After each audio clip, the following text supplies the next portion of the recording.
दिल्ली सरकार की ओर से बाबा साहब भीमराव अंबेडकर के जीवन को लेकर संगीतमय कार्यक्रम का आयोजन किया जा रहा है।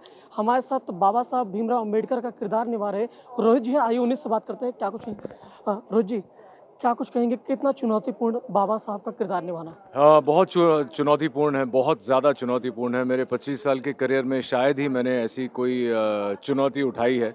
मैंने कोशिश की है अक्सर अलग-अलग रोल्स करने की, अलग-अलग किरदार करने की। एक्शन फ़िल्में की हैं, कॉमेडी फ़िल्में की हैं, टेलीविज़न पे स्वाभिमान किया है, बहुत सारी अलग-अलग रोल्स किए हैं, लेकिन इस किस्म का रोल, इस किस्म का किरदार मैंने आज तक नहीं किया है। और मेरे लिए चुनौती ये है कि जब दर्शक यहाँ पे आएँ देखने के लिए, उन्हें रोहित रॉय स्टेज पर कहीं नज़र ना आएँ। उन्हें सिर्फ बाबा साहेब आम्बेडकर नज़र आएँ। ये चुनौती अच्छी चुनौती है क्योंकि हर एक्टर के लाइफ में एक ऐसा स्टेज आता है जब वो अगर चुनौती ना मिले तो वो काम करना पसंद नहीं करता, मज़ा नहीं आता। फिर तो रोज़ जैसे कर रहे हैं हम लोग कि चलो गए सेट पे, मेकअप लगाया, एक्टिंग की, डायलॉग बोले, वापस आ गए। लेकिन आप देख रहे हैं ये 100 फुट का स्टेज है, 40 फुट का टर्न टेबल है जहाँ पे पूरा सेट मूव करने वाला है। 100 लोग हैं, 40-50 डांसर्स हैं, 30 एक्टर्स हैं, उसके बीच में मैं कहीं हूँ। और मैं ये नहीं चाहता कि मेरी वजह से इन लोगों का, इन्होंने जो इतनी मेहनत की है, उनकी मेहनत ज़ाया हो। तो मैं पूरी कोशिश करूँगा आप सभी को कन्विंस करने की कि मैं बाबा साहेब आम्बेडकर ही हूँ। रोहित जी, जब पहले आपको कहा गया कि आपको बाबा साहब का किरदार निभाना होगा, रिएक्शन क्या रहा? बहुत अच्छा सवाल है आपने पूछा है। मेरा पहले रिएक्शन का मी आर यू श्योर? व्हाई? और वक़्त नहीं था उतना रिहर्सल करने का। मैंने जो पिछला प्ले किया था उसके लिए मैंने 2 महीने लगाए थे रिहर्सल करने के लिए। ख़ैर उसमें सिर्फ़ 2 ही एक्टर्स थे 2 घंटे के लिए, लेकिन मैंने कहा कि भई इतने वक़्त में नहीं हो पाएगा। और मुझे कन्विंस किया, मेरे मित्र हैं ध्रुव, उन्होंने मुझे कन्विंस किया कि तुम एक बार आ जाओ, हो जाएगा। और जब वो कहते हैं ना the back is to the wall, जब आपके पास और कोई रास्ता नहीं है, आपको आगे बढ़ना ही बढ़ना है। तो मैं आया, मैंने रीडिंग्स की और तीसरे दिन मैं तैयार हो गया। तो ये आपको अचंभा लगेगा कि ऐसे शो के लिए आप तीसरे दिन कैसे तैयार हो गए, क्योंकि जब वो stress level energy, nervous energy जिसे कहते हैं, वो चरम सीमा पे होती है, तो आप सिर्फ उसी चीज़ पे फोकस करते हैं और आप वो कृष्ण बन जाते हैं जो एरो शूट करते वक्त उसे सिर्फ बर्ड की आई नज़र आ रही है। तो मेरे साथ भी वही हुआ और I am happy now, I am little more comfortable. अच्छा, बाबा साहब का किरदार निभाना जिस तरीके से आप बता ही रहे, चुनौतीपूर्ण था, मुश्किल था कि आपके आपको किस तरीके से चुना उन्होंने। लेकिन जब इस किरदार को अपने आप को ढालने के लिए किस तरीके से तैयारी करना पड़ा? क्योंकि बाबा साहब बहुत बड़ा नाम है। जी, बाबा साहब बहुत बड़ा नाम है, हमारे ज़हन में इस तरह से बसे हुए हैं कि उनके साथ नाइंसाफ़ी नहीं होनी चाहिए। और मेरे लिए अब कोई और चीज़ मैटर नहीं करती। मैं पिछले 1 महीने में सिर्फ़ इसी में लगा हुआ हूँ और मैं नहीं करूँगा, नहीं ऐसी कोई चीज़ नहीं करना चाहूँगा जिससे बाबा साहेब के नाम को मैं आगे ना कर सकूँ।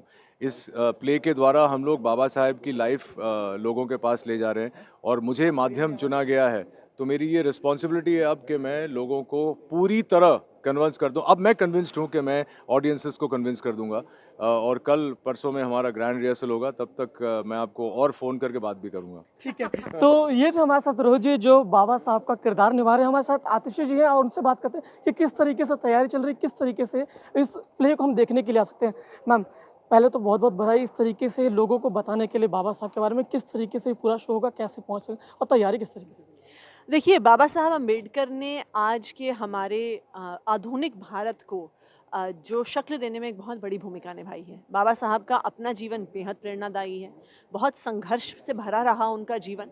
एक बहुत मुश्किल परिस्थिति से वो इतना पढ़ लिख के आगे पहुँचे। लेकिन उन्होंने अपनी पढ़ाई-लिखाई से, अपने संघर्ष से सिर्फ़ अपने जीवन को नहीं बदला, उन्होंने देश के आने वाले भविष्य को बदल दिया। तो जितना बड़ा बाबा साहब का कॉन्ट्रिब्यूशन है, हम चाहते थे उतनी ही भव्यता से उनकी ज़िंदगी पर आयोजन होना चाहिए। इसलिए हमने ये एक म्यूज़िकल किया है, द ग्रैंड बाबा साहब द ग्रैंड म्यूज़िकल जिसे हम कह रहे हैं। 100 फुट लंबा इसका स्टेज है, 40 फीट का ये एक रिवॉल्विंग सेट है। इस पूरी स्क्रीन पे कम से कम 40 एलईडी स्क्रीन्स लगे हुए हैं। 100 डांसर्स का ट्रूप है, इंडियन ओशन ने इसका म्यूज़िक किया है। रोहित रॉय जो जाने-माने बॉलीवुड के स्टार हैं, वो इसमें लीड रोल प्ले कर रहे हैं। तो हम चाहते हैं कि इसके माध्यम से बाबा साहब की जो ज़िंदगी है, वो दिल्ली के और देश के हर व्यक्ति तक पहुँचे। मैम, इस शो को दिल्ली वासी किस तरीके से देखने के लिए पहुँच सकते हैं? देखिए, टिकट्स फ्री ऑफ कॉस्ट हैं, लेकिन जल्दी बुक कर लेनी चाहिए क्योंकि लिमिटेड है। और बाबा साहब म्यूज़िकल.in पर टिकट्स बुक करी जा सकती हैं। एक फ़ोन नंबर भी है जो हमने एडवर्टाइज़ किया है, जिस पर कॉल करके टिकट बुक करी जा सकती है। और हम चाहेंगे कि ज़्यादा से ज़्यादा दिल्ली वासी इसे देखें। दिन के 2 शोज़ होंगे, एक 4 बजे और एक 7 बजे।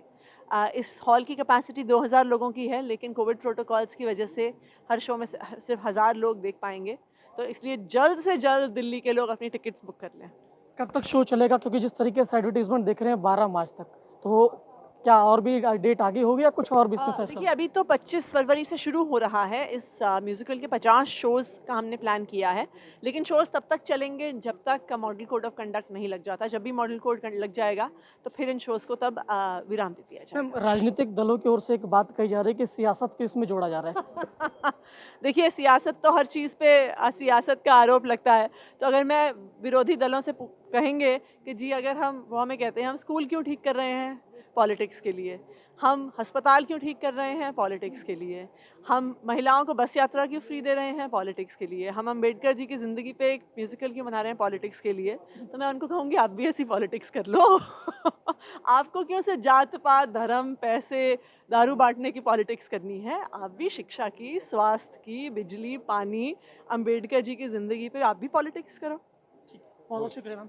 तो ये थे हमारे साथ आतिशी जी, और उन्होंने कहा जिस तरीके से बाबा साहब के जीवन पे जो यहाँ पर संगीत में कार्यक्रम का आयोजन किया जा रहा है, कोविड-19 के प्रोटोकॉल का पालन किया जाएगा।